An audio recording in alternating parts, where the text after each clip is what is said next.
Hey all, pernah tak rasa stres bila fikir pasal urusan rumah sewa?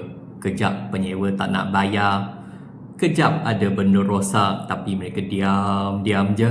Pening kan? Sebab itulah kadang-kadang berbaloi sangat kita lantik ejen harta tanah untuk tolong jagakan rumah kita. Sebab utama, dorang ni memang pakar bab tapis penyewa ni. Kita ni kadang-kadang mudah sangat percaya kat orang. Tengok gaya nampak baik sikit, terus kita rasa dia penyewa yang okey. Tapi ejen ni, dorang ada cara dia. Dia semak latar belakang, rekod kerja dan situasi kewangan sebab mereka akan request for deposit. Jadi kuranglah sikit risiko kita berjumpa dengan penyewa bermasalah yang buat rumah kita macam rumah sendiri tapi tak reti jaga. Kedua, urusan masalah dan kontraktor.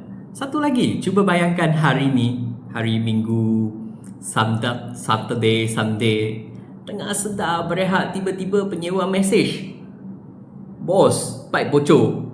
Kalau kita urus sendiri, kitalah yang kelam kabut, cari tukang paip. Kalau ada ejen, dorang akan uruskan semua pening kepala ni.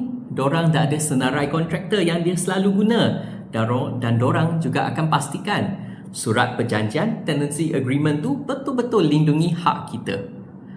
Kita cuma relax je, tunggu duit masuk bulan-bulan. Pendek kata, memang kita kena bayar kos upah sikit bagi ejen, tapi anggap je kita tengah beli ketenangan hidup. Peace of mind.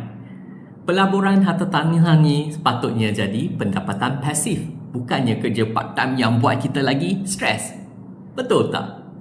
Kalau anda ada lagi soalan, letak je kat komen bawah. Saya akan buat video untuk korang. Nama saya James Tan.